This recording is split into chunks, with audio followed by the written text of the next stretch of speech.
So Bernie, a lot of people might not be fans of Bernie. I know obviously there's a lot of people in my chat that are like Trump supporters or right wing. I feel like if he was president in 2016, we'd be in a better place now. It's impossible to know if that's true. Maybe I'm wrong, but you know, at least this guy, this guy actually campaigned and fought for civil rights back in the 60s. It's documented. There's pictures of him. So this guy's the real deal. You can disagree with him, and I disagree with him on some things, but he's the real deal. I was at the Trump inauguration yesterday, and needless to say, I disagree with much of what he had to say. That's true. But what really struck me, however, is not what he said, which was not surprising given his rhetoric, but what he didn't say. What he didn't say. The simple truth is that Donald Trump gave a major speech, the first speech of his second presidency, and ignored virtually every important issue facing the working families of this country. See, what Bernie's talking about right here is actually incredibly true. And I think it's one of the big issues is that things like illegal immigration and DEI are damaging to working people in like an abstract way. But like, yeah, like the price of eggs, housing prices, like these things, the direct effects, I feel like oftentimes people get too distracted by identity politics. And I feel like identity politics, this is my conspiracy opinion, is that I think that after the popularity of Occupy Wall Street in like 2011 and 2012, there was a conscious effort by what I believe to be like media elites to, and this is total conspiracy, by the way, total conspiracy. There was a conscious effort by media elites to try and shift the narrative away from the rich against the poor, which is what was beginning to happen, over to identity politics. And I think that it was massively successful. Completely successful in an absolute sense. Yeah, there's not a race war, there's a class war. And poor people are losing massively. How crazy is that? Our healthcare system is broken, is dysfunctional, and it's wildly expensive. True. Not one word from Trump about how he is going to address the healthcare crisis. We pay by far the highest prices in the world for prescription drugs. Trump got rid of the insulin cap as well, which capped insulin at $35 a bottle. Sometimes 10 times more than the people in other countries. And 1 out of 4 Americans are unable to afford the prescriptions that their doctors... No, he didn't. That's not true.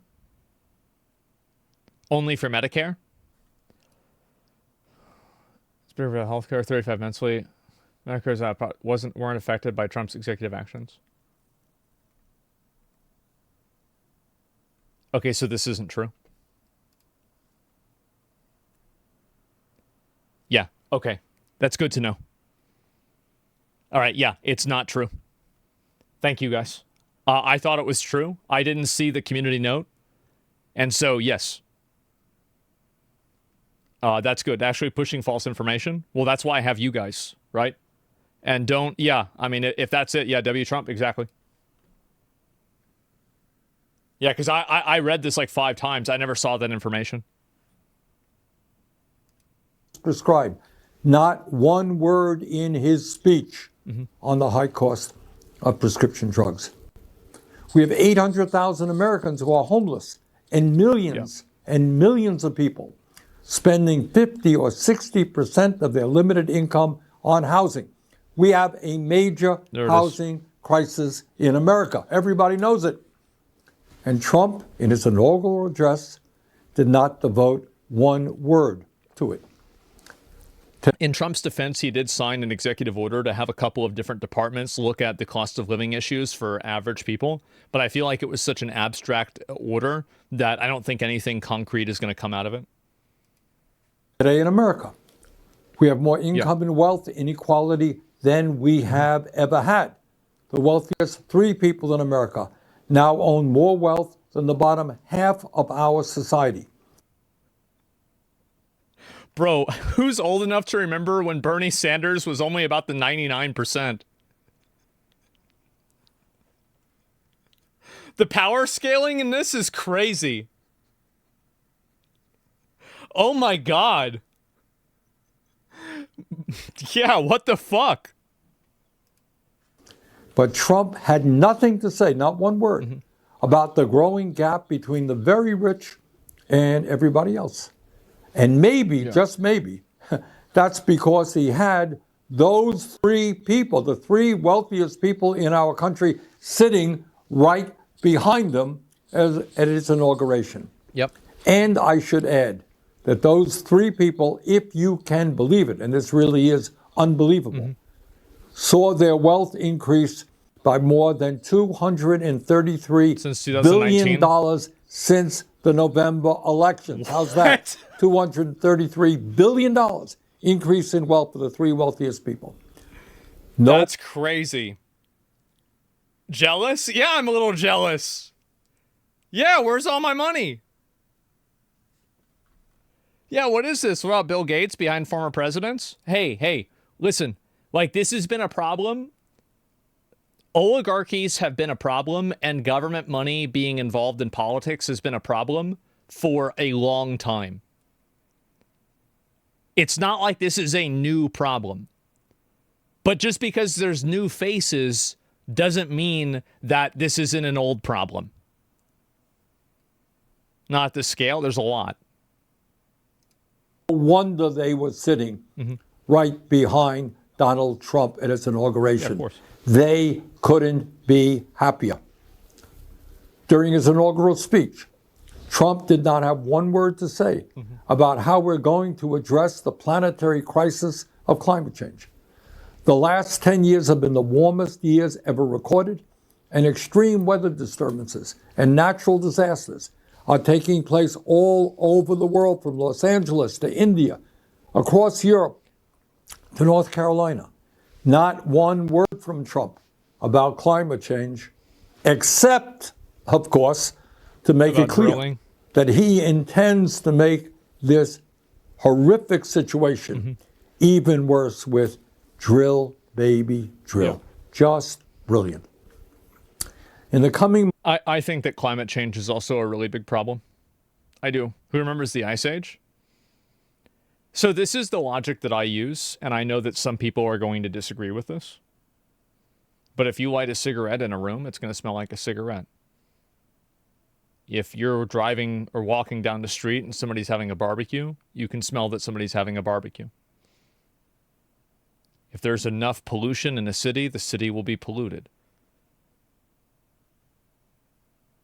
Based off of that extrapolation, there is theoretically a certain amount of cigarettes or pollution that would occur that could cause a global level problem. I can't see how you don't come to this conclusion. I can't see how you can't, how people don't come to that conclusion. It doesn't make any sense to me. How do you not come to that conclusion? Months and years, our job is not just to respond to every absurd statement that Donald Trump makes. Our job is to stay focused on the issues that are of importance to the working families of our country, and in fact are widely supported by the American people. Let me just mention a few of them. Yeah. Yes. Healthcare is a human right, and we must join every other major country in guaranteeing health care to all people through a Medicare for All single-payer program. I completely agree. I don't necessarily think that healthcare is a human right, because I feel like whenever you have a right to somebody else's labor, that creates a problem. It's like a pseudo-slavery. But this is a semantics issue. I don't really think that it matters. My point is that I agree with him on this issue ultimately. I do. It's a benefit. Yeah, the government pays for it. Well, everybody pays for it, right? With taxes. I hate the term that healthcare is a right. I have massive universal healthcare supporter. It's just a bad phrase. We're the richest country in the world and we should have universal healthcare. Yeah, exactly, right? And so like is that a weird complexity that I'm saying that like I hate the idea of saying that healthcare is a human right, but I agree with the conclusion of what he's saying? I just don't like that language, that's all. And so yeah, I feel like this is a huge problem too. But the money, yeah, it's going to cost a lot of money. Like, I mean, I have to pay 7 figures in taxes every year. Like, yeah, it's going to cost a lot of money to do. Absolutely. So you raise taxes, that way people can pay for it. Like, that's the whole point.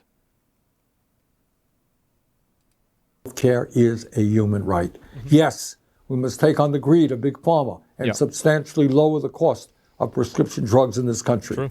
Yes, we must build millions of units of affordable housing and low-income housing. Yes, we must make sure that all of our young people have the ability to get a higher education by making public colleges and universities tuition-free. I don't know how they can make it free and then not have everybody go. Like, I don't know how you can do that. But, you know, like, I agree with something like that in principle, but, like, I don't know how you could actually apply that to, like, a realistic outcome. See what other countries do? Yeah, you select the best. I think that creates other problems. I do. Grades. Well, either way, like, it's a minor point. Yes, we must work with the global community to combat climate change by cutting carbon emissions and transforming our energy system away from fossil fuel and into sustainable energy. Yes, we must pass legislation to raise the absurdly low federal minimum wage of $7.25 an hour to a living wage of $17 an hour. Anybody who works. I don't think that would work, right? I mean, so 17 times 40 times 52. It's only $35,000 a year. Yeah, I mean, I feel like the problem, so, like, better than 7? Okay, I mean, like, look, my point, I don't even think it's a bad idea, but what my point is that I feel like in so many countries, in so many cities, that even $17 isn't enough. I feel like, yeah, even then it's not enough. 40 hours a week in this country should not be living in poverty. Yes, we must pass the PRO Act and make it easier for workers to join trade unions and grow the trade union movement in America. You guys want to learn a fun fact? Some of the workers in an Amazon warehouse in Canada, they unionized, so Amazon just pulled out of that entire area. Yeah. In Quebec, yeah, they just pulled out. Yes. In order to help fund the needs of working families in this country, we must demand that the wealthiest people in this country, including those individuals sitting right beside Donald Trump at his inaugural, start paying their fair share of taxes. Yes, we must end a corrupt campaign finance system, which allows a handful of billionaires to buy elections and move us rapidly into an oligarchic form of society. Bottom line, as we enter the new Trump presidency, we have got to remain focused. We cannot panic. No matter how many executive orders he signs, and no matter how many absurd statements he makes, our goal remains the same. We've got to educate, we have got to organize, we've got to put pressure on Congress to do the right things. And by the way, with Republicans only holding a 3 or 4 seat advantage in the House, we can stop them time and time again if we are organized. Finally, my friends, we have got to fight to create an America based on economic, social, racial, and environmental justice. That's what we've got to work on. Let's go forward. Let's do it. Thank you. I would love if Trump, like, this will never happen, I would love if Trump could bring Bernie Sanders a little bit into the fold and have him work on some of these initiatives for housing. I think it would be like a tremendous public service. Because he knows it probably better than anybody. Like, no way. Well, I don't think it's going to happen. I don't think it's going to happen at all. But I just think that it would be a good thing if it happened. I'd be very happy if it happened. Yeah, like, I feel like he has some good takes. It could be of great help. Yeah, I mean, like, again, just because somebody's in charge of something doesn't mean that you agree with everything that they say. But I think that what Bernie's saying and his focus are on things that people do really care about and that they do really matter. How much is Bernie worth now? Let's say he's worth $1 billion. He's still right.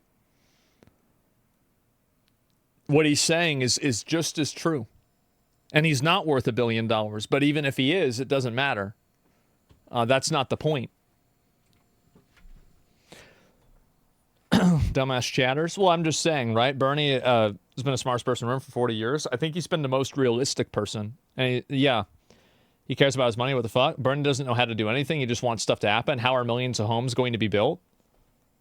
Well, how do you think? Like, you start working in that direction. That's why I would say yes.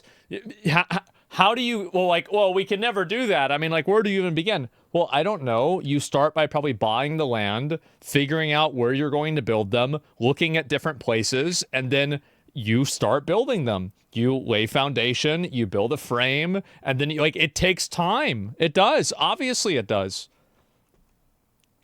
We need discussion then action? Yeah, I think so. But anyway, increase inflation by building housing, that's the solution from leftists.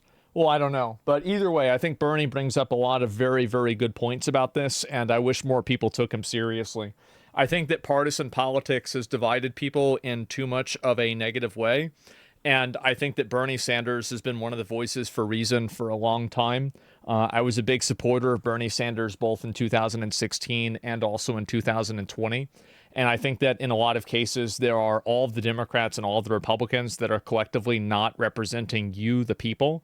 And I think that there are instances of Bernie Sanders being the only one who is, in my opinion, representing the people. And so, yeah, that's it.